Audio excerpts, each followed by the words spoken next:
Today, we're joined by Sarah Smith, the regional extension specialist in Washington, and excited to have her talk about one of our American Land Board productivity best practices and talking about calling those underperforming ewes.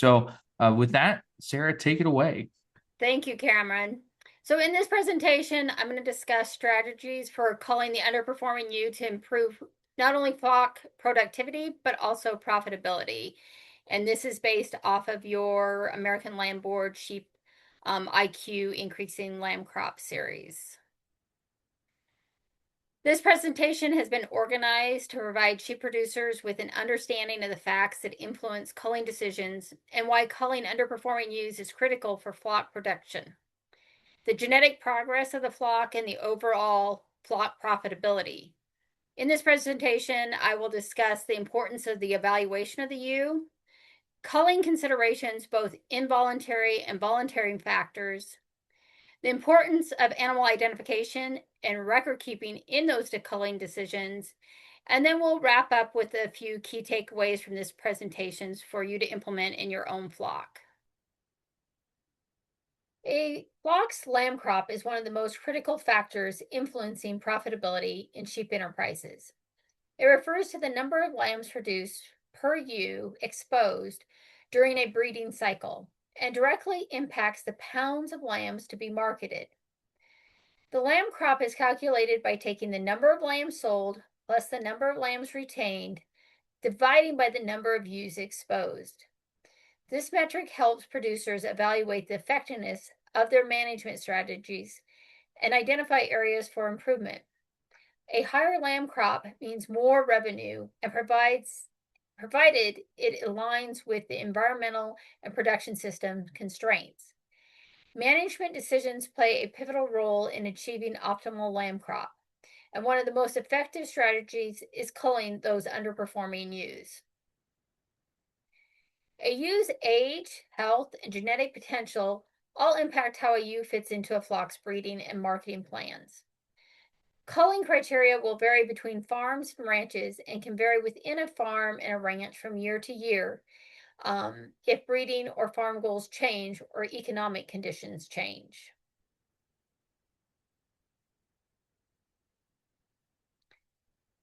Culling refers to the removal of ewes or rams from the breeding flock based on performance, health, genetic potential, or even an animal's disposition. Culling is a management tool aimed at improving flock productivity and reducing cost with the goal to improve overall flock profitability. Underperforming ewes consume resources without delivering adequate return, making them a financial burden. Strategic culling reduces feed, labor, and space requirements, therefore lowering operational cost. However, producers must weigh the economic implications carefully against the desired flock size and the growth and the cost to raise replacements. Selection pressure is defined as the degree of screening for a desired trait. Also influences the culling rate. Higher selection pressure leads to more aggressive culling, which should accelerate genetic improvement in the flock. But this too can increase replacement cost. Ultimately, economic considerations should be used to guide culling decisions to promote flock profitability.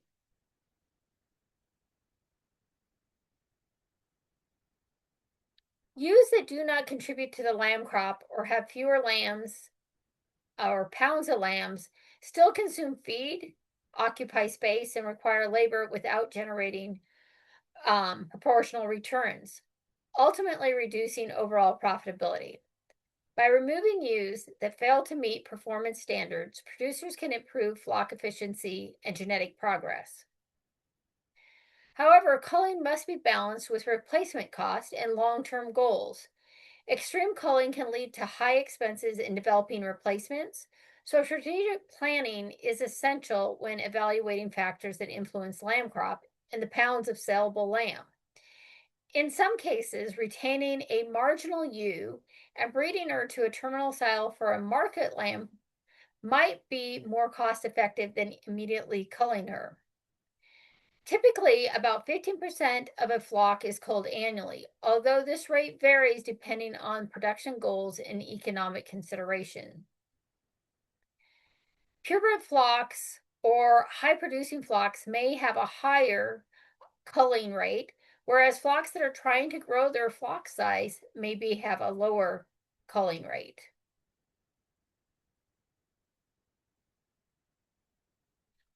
Culling decisions fall into two categories: involuntary and voluntary. Involuntary culling occurs when a ewe has no productive future due to infertility, severe illness, or injury. These cases are non-negotiable as the ewe cannot contribute to the flock's productivity. Examples of involuntary factors are failure to breed or deliver a live lamb, mastitis or hard bag, or injuries that impact mobility and survivability to produce lambs. Voluntary culling, on the other hand, is based on the performance and breeding objectives.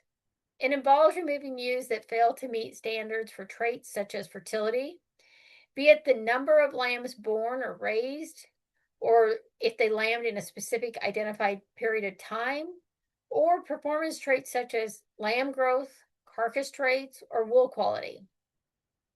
Voluntary culling is the primary driver of genetic improvement within a flock, as it eliminates animals with inferior traits and promotes superior genetics. Accurate identification and record keeping are essential for effective voluntary culling, enabling producers to make informed decisions based on data rather than guesswork.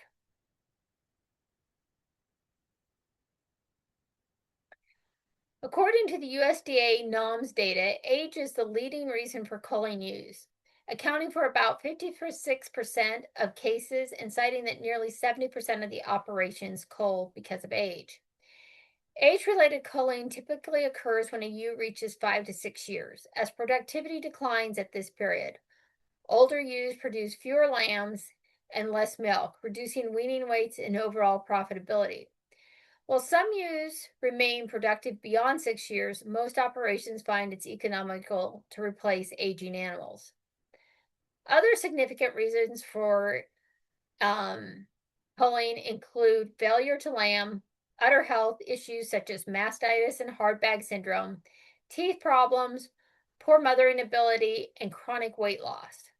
Poor mothering ability and the failure to raise a lamb further justify culling a ewe, even if she is capable of breeding and birthing a lamb.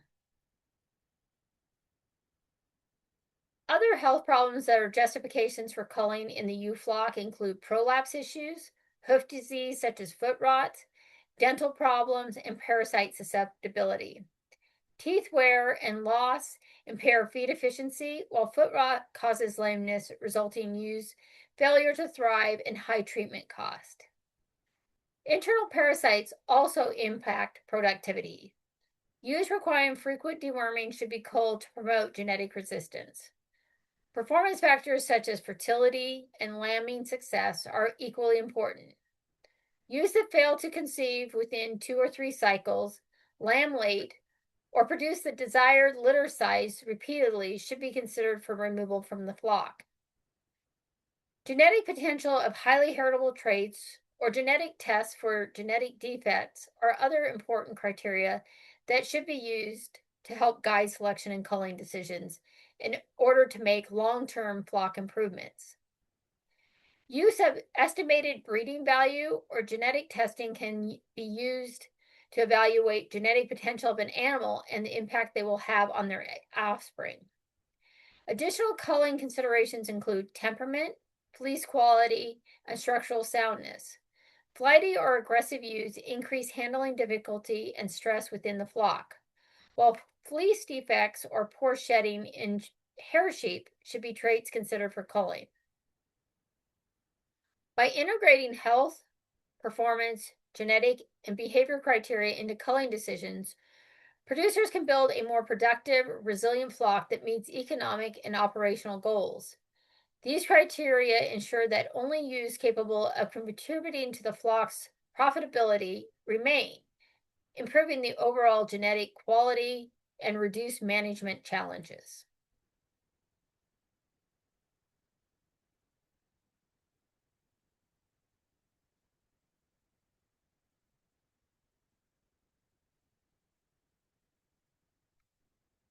It's difficult to manage what you don't measure. Accurate identification and record keeping is essential for effective culling.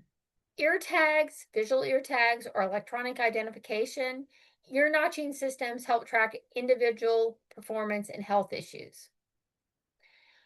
In addition to having visual IDs and ear tags that you can read, it's essential to have records to go with these.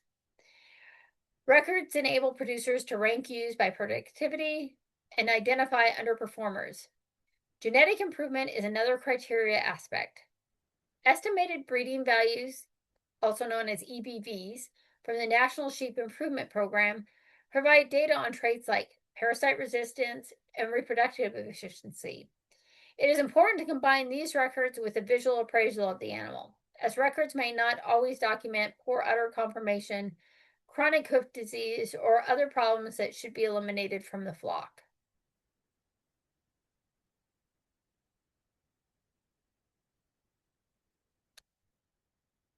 To wrap this up and provide some key takeaway, strategic culling is a powerful tool for improving flock profitability and productivity.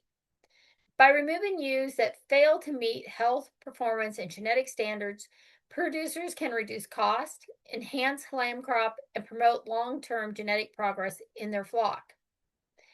Key practices include maintaining accurate records, applying clear culling criteria, and balancing economic considerations with operational goals. Health issues such as mastitis, foot rot, and dental problems, along with poor fertility and mothering ability, should trigger culling decisions. Age remains the most common reason for removal, but voluntary culling based on performance drivers helps move genetic progress in the flock. Incorporate technologies like electronic ID and EBVs, estimated breeding values, will help further refine decision making, and ultimately consistent application of these best practices ensure a more efficient, profitable, and sustainable sheep enterprise. More details and additional fact sheets on best practices to increase flock productivity and profitability are available at the American Lamb Board at Sheep IQ. Thank you. With that, I'll take any questions. Well, Sarah, really appreciate the presentation and the time it took to put that together. I took a couple of notes here, have a couple of questions. When we're thinking about calling these ewes out for disease and issues like mastitis, what are some ways that we can identify that in the flock? And if we have a ewe that maybe has a half bag, but we really, really like her, is it worth keeping her? So I think it depends on your size of flock, the amount of labor you have. If you keep a ewe that does have mastitis, that is a half an udder ewe. Can she maybe raise twins? Possibly. A single successfully, yes. But you're going to have to consider the cost of lamb replacer and labor. The best thing to do is evaluate those ewes as you're drying them up. If you see something that the udder looks like it either gets hot, or you had a ewe that had mastitis in the lambing pen during the lamb rearing stage, is to identify that ewe by marking her. Some of our producers will put in a certain tag, or you write that tag number down so you make sure you color. But we have seen even ewes that successfully rear a lamb during that dry season. If they don't dry up correctly, we can have what we call dry mastitis, so that you won't see a clinical disease and sickness like we do with blue bag and full-blown mastitis. But when they come back into the lambing barn, one side will be bad. So we always recommend that people go through and palpate those udders prior to turning the rams out. And if you feel a hard knot on one side or both sides, it's probably a good indication that there has been damage. And, I never tell people that they absolutely have to sell something that they don't want to sell. But that you is going to cost you more labor, more time, and you got to consider, is that going to be a return on your investment? Yeah, I think one of the big things, and for a lot of these productivity best practices, we kind of come back to record keeping. Could you speak to just how important that is when we think about calling decisions and the overall productivity of our U flock? What's the saying? You can't manage what you don't measure. And, I know for myself, I know for other producers, you're like, I'm going to mark that down or take a mental note that I got to sell that you because of whatever it is, be it she had a bad attitude, she didn't take her lambs. Um, Maybe you just didn't like her teat placement, her teat size in the lambing jug. And then we get through lambing and we kind of forget that you or that situation. So I really feel like there's no one size fits all for record keeping. Some people keep them in a book that they keep in their pocket. Some people have a elaborate computer system, but you got to write that down to really note it so that you can go back and manage it. And sometimes your best management can be some real visuals, be it that tag that you put in your ear. I have one producer that puts gray tags in. Any ewe that is problematic coming through the lambing barn or during that rearing stage gets a gray tag. So come weaning time, if there's a ewe with a gray tag, she's on that call list.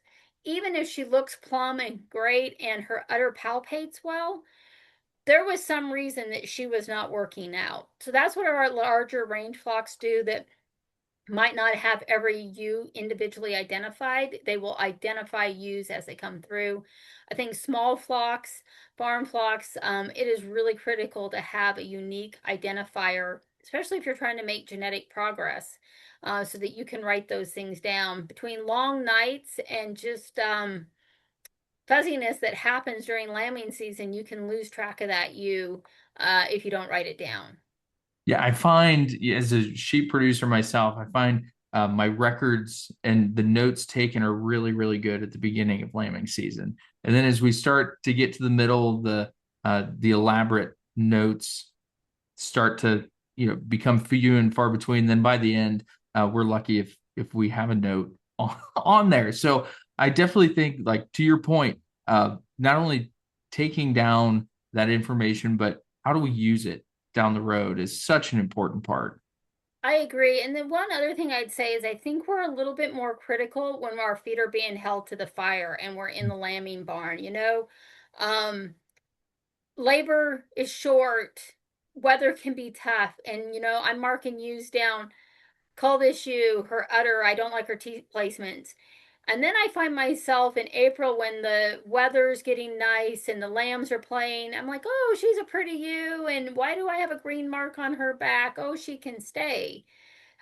So sometimes it's easy to get your judgment kind of clouded when things feel better. So you really have to go back to when you were in the middle of that lambing barn and what made life not only easier for you but easier for everybody around you and gave you those live lambs.